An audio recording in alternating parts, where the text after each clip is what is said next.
Hello students. मुझे पूरी पूरी उम्मीद है आप सभी अच्छे होंगे। जैसा कि आप सभी स्टूडेंट्स को पता है, मैं आपको सोल्वेंसी रेशो पढ़ा रहा हूँ। सोल्वेंसी रेशो की 5 टाइप होती है, मैं आपको सेकंड टाइप करा रहा हूँ, टोटल एसेट टू डेब्ट रेशो। आज मैं आपको टोटल एसेट टू डेब्ट रेशो में लास्ट क्वेश्चन करवा रहा हूँ। मैं आप सभी बच्चों से एक बात बोलना चाहता हूँ, देखिए आपको किसी भी अकाउंटिंग रेशो में कोई भी दिक्कत है तो आप कमेंट कर सकते हैं। अगर मैंने उस क्वेश्चन की वीडियो बना दी और वो क्वेश्चन आपको समझ नहीं आया, तो आप उस वीडियो को मल्टीपल टाइम्स देखिए, आपको समझ आ जाएगा। फिर भी समझ नहीं आता तो कमेंट कर देना, मैं आपको समझाने की पूरी पूरी कोशिश करूंगा। Last question and next question आपकी स्क्रीन के ऊपर ये रहा, पढ़ लेते हैं। From the following information calculate total asset to डेब्ट रेशो। इसके अंदर हमें बहुत सारी इंफॉर्मेशन दी गई है, रीड कर लेते हैं एक बार।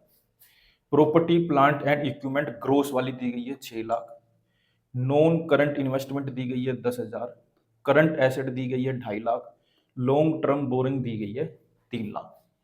एक्यूमुलेटेड डेप्रिसिएशन दिया गया 1 lakh. Long term loan and advances दिए गए हैं 40,000। करंट लाइबिलिटीज दी गई है 2 लाख। लॉन्ग टर्म प्रोविजंस दिए गए हैं 1 लाख। यहाँ पर मैं आप सभी बच्चों को एक और बात बताना चाहता हूँ, कभी भी ऐसा लिखा हो ना property plant and equipment gross, तो समझ जाना इस अमाउंट में से डेप्रिसिएशन माइनस होगा 100%। इस अमाउंट में से डेप्रिसिएशन माइनस होगा 100%। मतलब अब जब हम फिक्स्ड एसेट लिखेंगे तो लिखेंगे 6 लाख माइनस 1 लाख, मतलब 5 लाख की हमारी फिक्स्ड एसेट है। तो हमेशा ये नेट वाली वैल्यू लेते हैं। कौन सी लेते हैं? नेट वाली। अगर भैया यहाँ पर कुछ भी नहीं लिखा होता तो हम मानते कि वो नेट है। अब क्योंकि यहाँ पर ग्रोस लिख दिया तो हमें इसमें से डेप्रिसिएशन पक्का माइनस करना पड़ेगा, इस बात का ध्यान रखना। तो मैंने देखा इस क्वेश्चन के अंदर कहीं भी डायरेक्ट टोटल एसेट नहीं दी गई, कहीं भी डायरेक्ट लॉन्ग टर्म डेब्ट नहीं दिए गए। तो हर चीज हमें फाइंड करनी पड़ेगी। कैसे? सबसे पहले लॉन्ग टर्म डेब्ट फाइंड कर लेता हूँ। लॉन्ग टर्म डेब्ट होता है long term boring plus long term provision.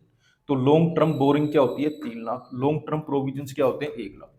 3 lakh plus 1 lakh करा तो हमारे लॉन्ग टर्म डेब्ट आ गए 4 लाख। इसमें कोई डाउट? सबसे आसान होता है लॉन्ग टर्म डेब्ट निकालना। अब देखते हैं टोटल एसेट कैसे निकालेंगे।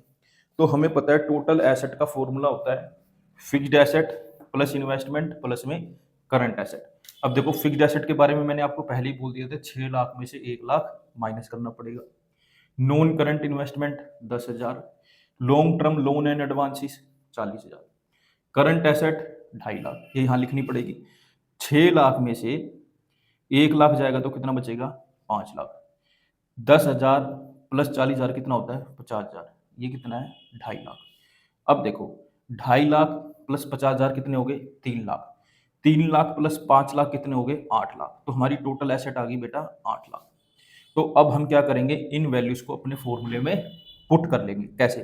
टोटल एसेट टू डेब्ट रेशो का फॉर्मूला होता है टोटल एसेट अपॉन में लॉन्ग टर्म डेब्ट। तो टोटल एसेट कितनी है? 8 लाख। लॉन्ग टर्म डेब्ट कितने हैं? 4 लाख। मैंने यहाँ पर क्या करा, 5 जीरो से 5 जीरो को काट दिया, ये आ गया 8/4। इसको मैंने 4 के टेबल में काट दिया, 4 1 जा 4, 4 2 जा 8। तो टोटल एसेट टू डेब्ट रेशो आ गई 2। तो टोटल एसेट टू डेब्ट रेशो हमारी आ गई 2:1। मुझे उम्मीद है आपको ये क्वेश्चन जरूर समझ आया होगा। मेरे साथ ऐसे ही जुड़े रहिए, मैं आगे भी आपके लिए ऐसे ही अच्छी अच्छी वीडियो बनाता रहूंगा और आपको हर एक क्वेश्चन ऐसे ही अच्छे से सोल्व करके दिखाऊंगा। Thank you for watching. एक बार इसका स्क्रीनशॉट ले लो।